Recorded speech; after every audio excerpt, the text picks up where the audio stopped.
Hello, and welcome back to the Caliphs, the rise and fall of Arab power. My name is Zaid Wahab, and today we're going to see how Al-Muqtadir's long and corrupt reign gave way to his successor's short and violent one. I hate to spoil things in the intro, but it's not going to end well. I guess it was always going to be more difficult for a caliph installed by caliph slayers, so the odds were stacked against this Abbasid from the outset. Still though, he didn't have to leave such a bloody mess behind. Episode 86, Qaher's Folly.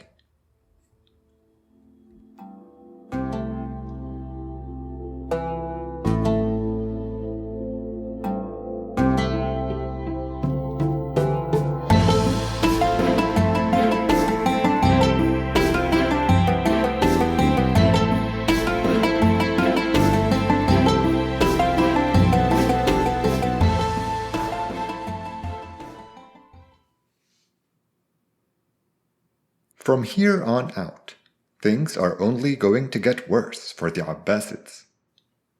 I just wanted to get that out of the way in case anyone is still holding out hope that some enterprising caliph was bound to come along and turn things around. Don't waste your time searching for heroism. Our objective is to describe and make sense of the caliphate's collapse. An event that momentous doesn't happen instantaneously. It takes place over several decades, during which ordinary problems fester into multidimensional Gordian knots. There's the military decline, which was closely associated with the economic decline. There's the loss of public legitimacy, largely due to the court's increasingly unhinged behavior, but also because its opponents had a much easier time challenging the ever-weakening caliphate's authority. We're going to have to touch on these and more topics to attain a full appreciation of how the end of the Abbasids came about. That's why it's a blessing in disguise that the latest caliph ruled for such a short time. After covering his minuscule reign, we'll take stock of where we're at by embarking on a couple trips, one down memory lane and the other across the realm. We'll encounter a few new names in today's discussion, but it's safe to ignore the vast majority of them. You'll only need to remember Ali ibn Muqla and Muhammad ibn Yaqut. Few of the rest survive this episode. Another thing to keep in mind is that a messy reign like this one is relayed through a number of clashing accounts. I don't see much value in fleshing out their minor controversies, so I'm just going to pass on what I find to be the most believable material.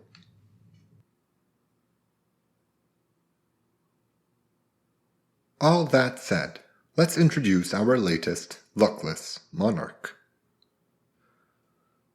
Muhammad ibn al-Muqtadir was born around the turn of the century, so he was about 5 years younger than his half-brother Al-Muqtadir.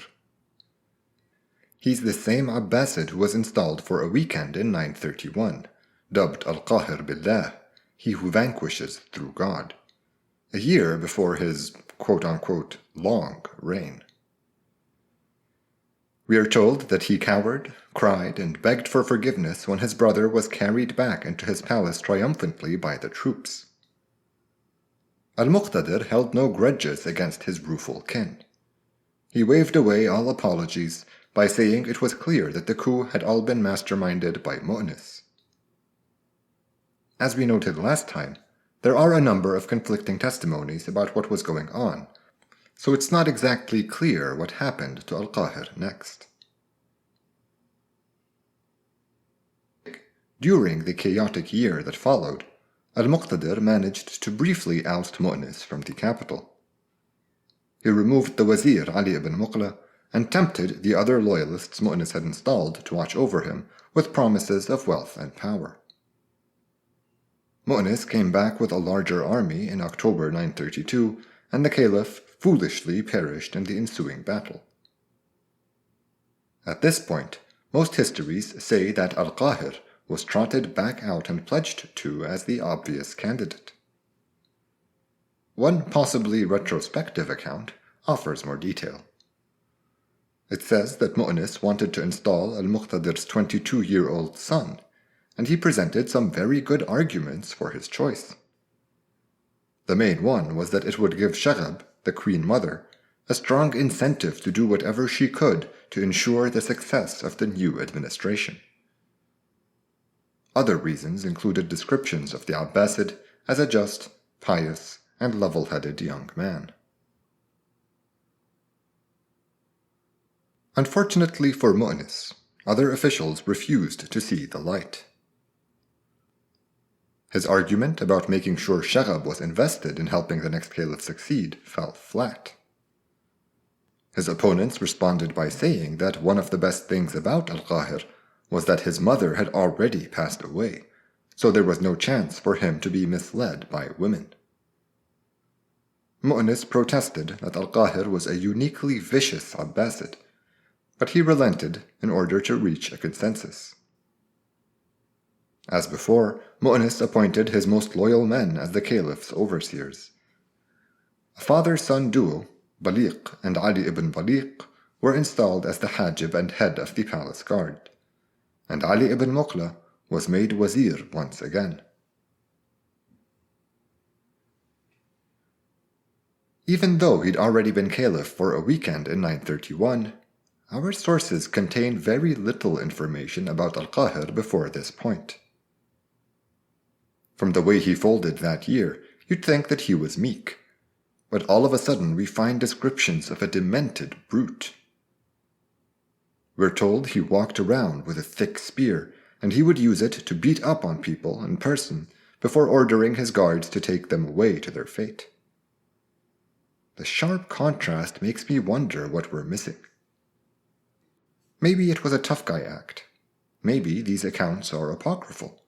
Maybe Qaher had been mistreated after the failed coup and was now traumatized. We could speculate all we want. What we know, however, is that he is unanimously described as a wantonly violent man in our sources.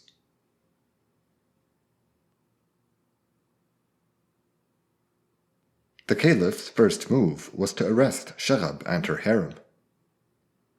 It was a shakedown, and she was beaten, starved, and hung from the ceiling by her ankles, but she maintained that she had no hidden wealth to disclose.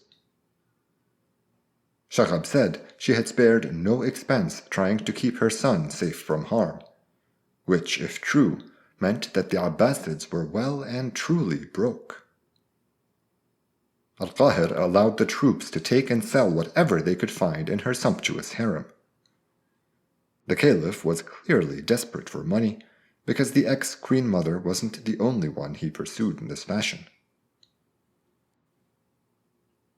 Shaghab survived for about 7 months before she perished in Qaher's dungeons. Meanwhile, he killed 6 of her grandsons, by whom I mean al-Muqtadir's children, of course. He also put 2 other cousins to death by having them buried alive in his presence. They posed no political threat. This was their punishment for once outbidding him on women for his harem. Apparently, Qaher loved a good harem. He declared it unlawful for men to own any singing girls, so he could flood the market and buy them on the cheap. It may sound ridiculous, but it's in our sources all the same, and like other accounts at the time, it has a curious mix of decadence and austerity. The caliph could afford to waste his days like this, because the court wasn't really expected to do anything. Maybe look for money to pay the troops. Mu'nis did not rest on his laurels, however. Instead, he decided to go after the renegades who had supported al-Muqtadir, men who had personally betrayed him. The most important ones are Muhammad ibn Yaqut, who was now in charge of this faction, and Ibrahim and Muhammad ibn Ra'iq. These last 2 won't be relevant until later. Muhammad ibn Yaqut would be the first to step into the spotlight. This faction first fled to Wasit, then Khuzestan, where Abbasid power was so weak that they had an easy time expelling local officials. Mu'nis soon showed up with his army, and they realized they had run out of luck. Instead of going to battle, they surrendered and were marched back to Baghdad in chains. In their arrival to the capital, Qaher saw an opportunity to rid himself of the men who had put him in power and now kept him in check. Not only did he pardon the leaders of this bunch, he appointed Ibrahim and Muhammad ibn Ra'iq in charge of 2 Iraqi cities and took Muhammad ibn Yaqut as his personal counselor. This all happened in April of 933, and it didn't take Mu'nis's posse very long to read the writing on the wall. Qaher was planning to move against them. There was only one thing to be done. They planned to assassinate him the next time they were all alone, possibly by suggesting he call a private war council. They vastly underestimated their opponent, however. The caliph had already bribed the wazir's secretary into spying for him with a promise of a promotion. After being tipped off about Mu'nis and Co.'s lazy plan, Qaher sprang into action. In yet another sign of the privation of the time, we are told he promised his personal guard that they could keep the riches of the men they killed for him.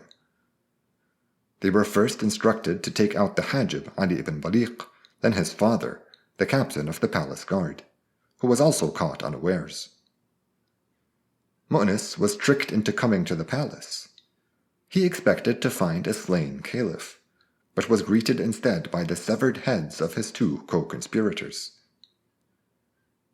He cursed the men who had killed them before being put to death himself. This was in July 933. The only member of Mu'nis's crew to survive this massacre was the wazir, Ali ibn Muqla, who immediately went into hiding and disappeared.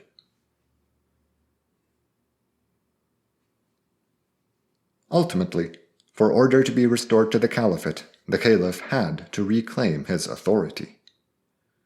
Tragically for Mu'nis, despite everything he did for the state, it could never truly recover until he was bested by its Abbasid master. His opponents eliminated, this would have been a good time for Qaher to take up the serious business of statecraft. All he did was confirm Muhammad ibn Yaqut as chief of the caliph's armies, then he returned to indulging in punishment and violence like before. He rounded up every notable official who had ever worked with Mu'nis, a host of the caliphate's senior administrators, and put them all to the sword in public. His purge cast a net so wide that it even ensnared the man who had insisted on his selection as caliph and Ibn Muqla's secretary, the one who'd betrayed the whole plot to him in hopes of becoming his wazir.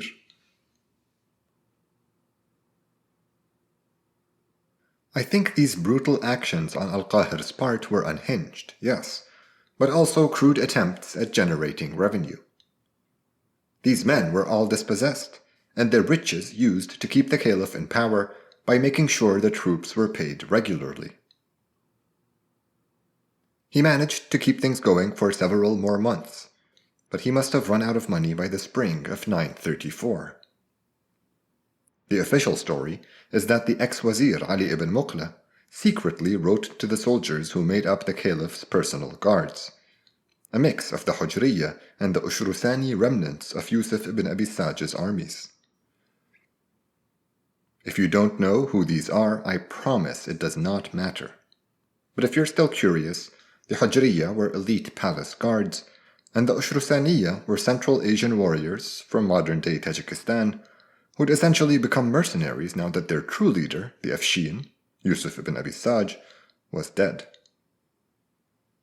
Anyway, Ibn Muqla's letters stressed how violent and unpredictable the caliph was, and how now that he'd run out of targets, he would surely turn on them too. In April 934, either swayed by Ibn Muqla's moving rhetoric, or, more likely, because they weren't getting paid, the guards moved against their liege. They captured him while he was drunk in his bathhouse, gouged his eyes out, and locked him away in one of the cells in his palace dungeon.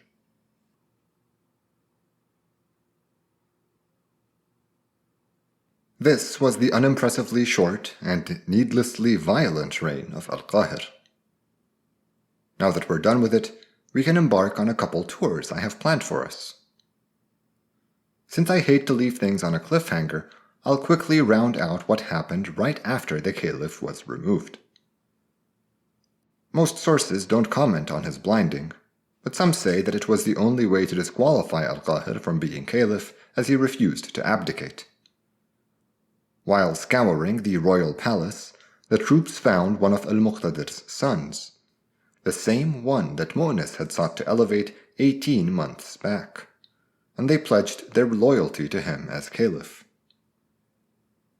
Ali ibn Muqla returned to take up matters of administration as wazir, and Muhammad ibn Yaqut was retained as the chief of the army. We'll get to all that next time, though. For now, I want to retell a lengthy account found in our last remaining classical source, al-Mas'udi. Then, go on a tour of the realm to see what was going on in the regions that had once been part of the caliph's domain. The premise of the tale we find in al-Mas'udi was that a wise and eloquent old sage arrived at the caliph's court, and was asked by Qaher to tell him about his ancestors, one by one. As a literary device, it is somewhat basic and clumsy, but it serves another important purpose as well. Through it, the author takes readers back in time to delineate the dynasty. It's a way of telling us where it began and where it ended. Let's go through the short commentaries on these Abbasids and their reigns, to get an idea of what the past looked like to its inheritors.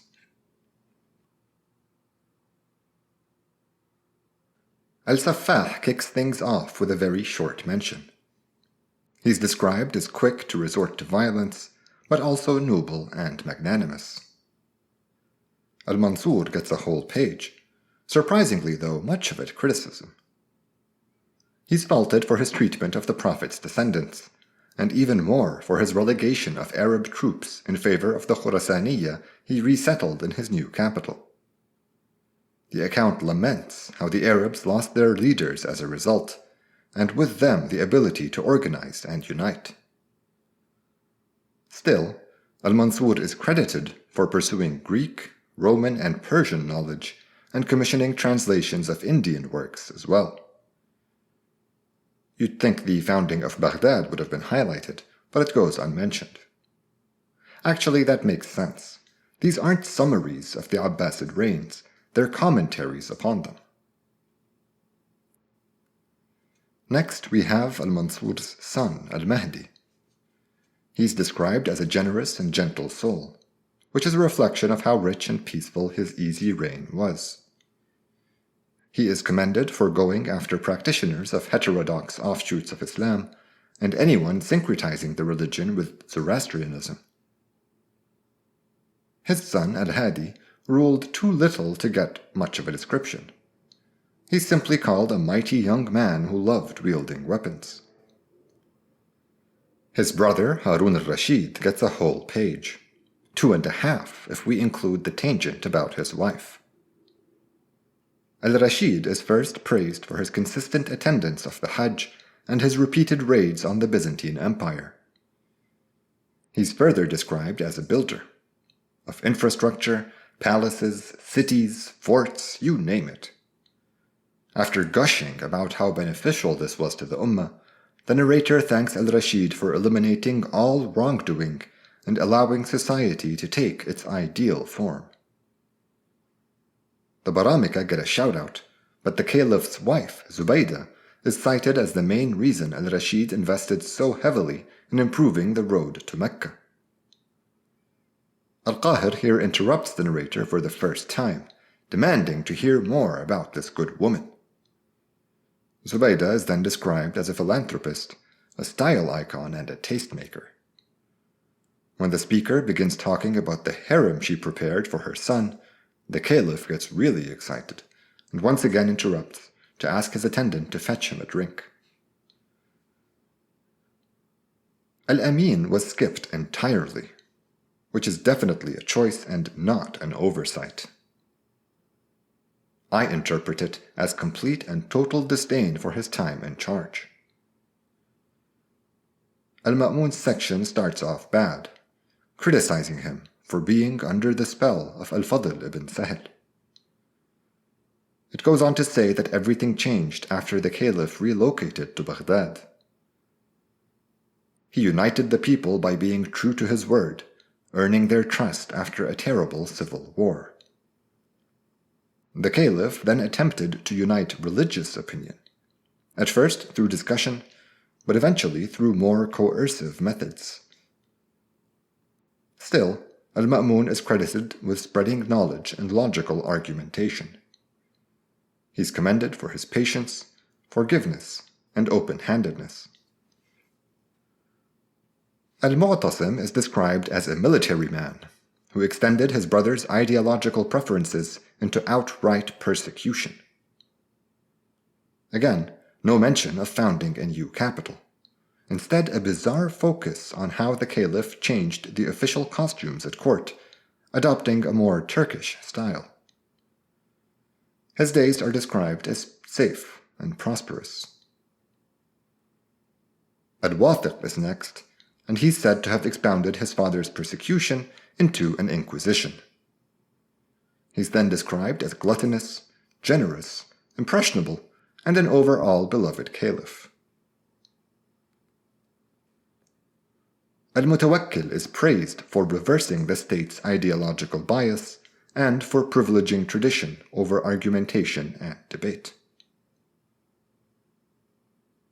At this point, Al-Qaher thanked the sage, adding that by listening to him, he learned the secret keys to politics and good leadership. So that's it. I think it's safe to say that as far as Al-Mas'udi was concerned, the Abbasid dynasty ended with the anarchy in Samarra. Everything since then had been little more than a failed encore. This strikes me as a good example of that Marx quote. History repeats itself, first as tragedy, then as farce. I'm not suggesting that the historian refused to acknowledge the legitimacy of the Abbasid state under a weak ruler, just that he didn't find it to be an extension of the same political project. With the sole exception of Al-Muqtadir, pretty much all caliphs who came after the anarchy wielded only nominal authority.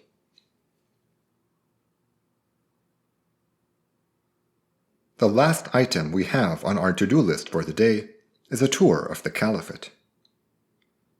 Our main goal is to find out why the flow of taxes to the central government had dried up, so we won't concern ourselves with details beyond that scope. We'll start in the east and work our way west. The Samanids, once the governors of a handful of cities in Transoxiana, had risen to become the latest masters of Greater Khurasan. Unlike the Tahirids who'd preceded them, they had no links to the Abbasids nor to Baghdad, which meant they needed a good reason to forward revenue to Iraq. Riches from the Samanids are mentioned during both Al-Muqtadir and his son Al-Muqtafi's reigns, but they dropped off entirely several years into Al-Muqtadir's. Their tribute correlates directly with the strength of the Abbasid military. As soon as it ceased to be a threat, they stopped paying the caliphate. There was a little more to that than I'm highlighting. The Samanids had their hands full with some dynastic infighting for a while, and were at war with their own bordering dynasties. But let's not distract ourselves with this tangent. The point is that Greater Khurasan wasn't ruled by an Abbasid governor. Its masters were an independent dynasty that did not feel obliged to the caliphate in any way. Next up is Sistan, which was still governed by the Saffarids. They shared a border with the Abbasids and so lost a couple battles to Mu'nis in the early years of al-Muqtadir's reign. By the end of it, though, they'd come under Samanid control and paid their taxes, or not, to them instead of the caliphate. The final part of the Abbasid East is the area around the southern shores of the Caspian. There lay the proudly sovereign mountain kingdoms, like Tabaristan, Gilan, and Daylam. Yusuf ibn Abbasid's relationship with the Daylamites was what allowed him to govern all of Azerbaijan and parts of Armenia. Now that he was gone, there was a power vacuum that even the mighty Samanids could not fill. The struggle between the nobles of this province would give rise to the Buwayhids, who would dominate the Abbasid dynasty in little over a decade. To tie this back into our main topic, the last time the caliphate received revenue from all these lands was well before Yusuf's death, at least 7 years back by this point.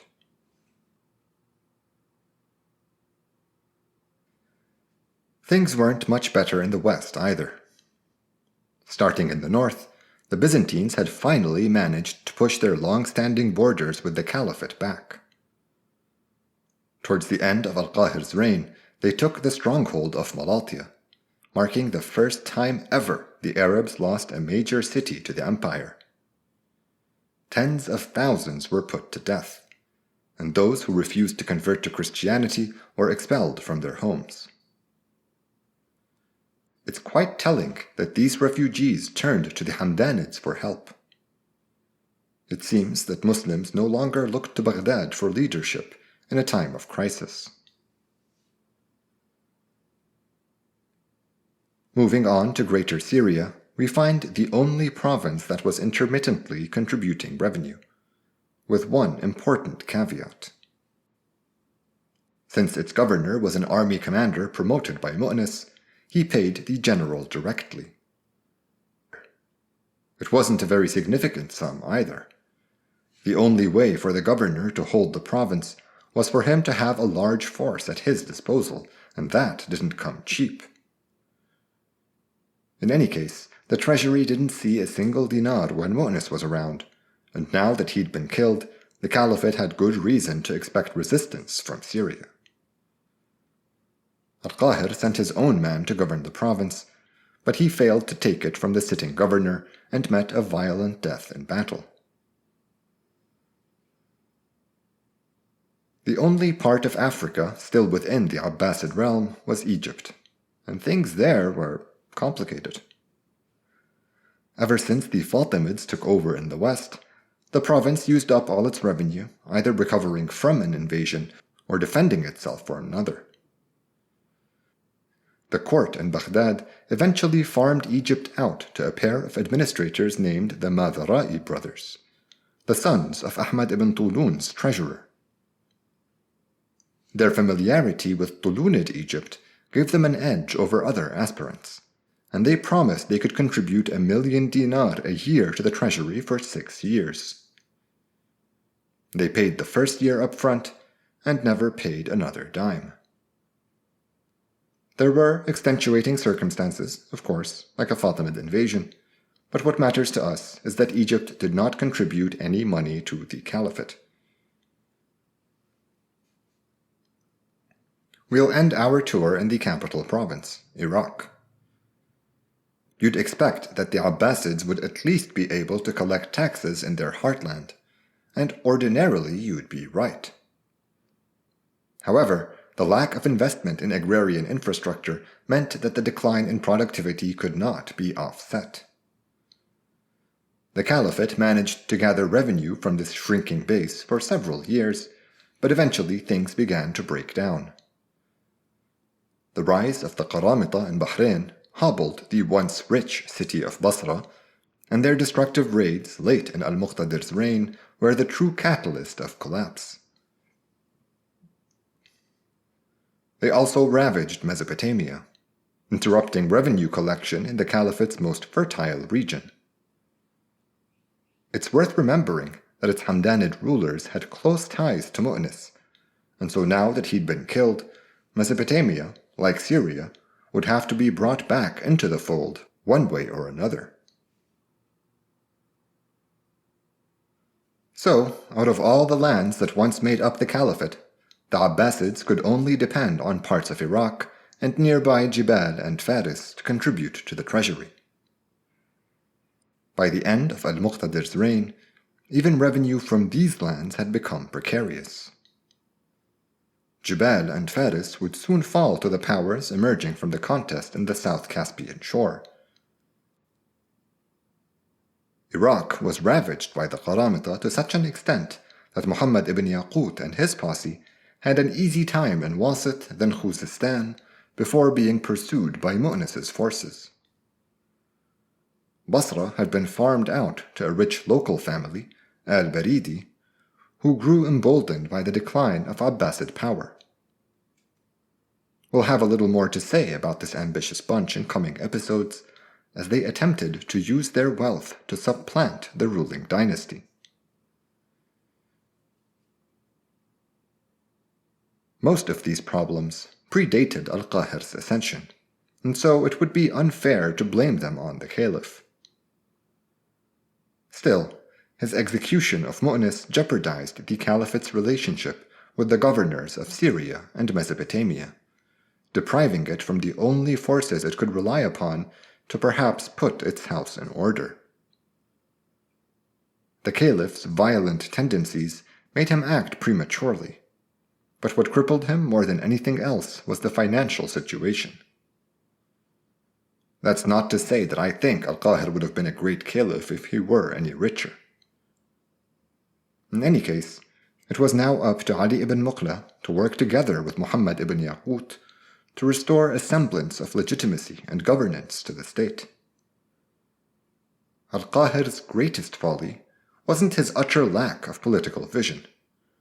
It was his willful taking of Abbasid life, which broke the taboo around spilling the blood of the royal house. He cheapened the lives of his kin to such an extent that even lowly palace guards did not require much convincing to violently assault their caliph. Instead of re-establishing Abbasid authority, al-Qahir exacerbated the problem, leaving his successor in an even worse position. We'll get started with that poor man's reign together next time, here on The Caliphs, the rise and fall of Arab power.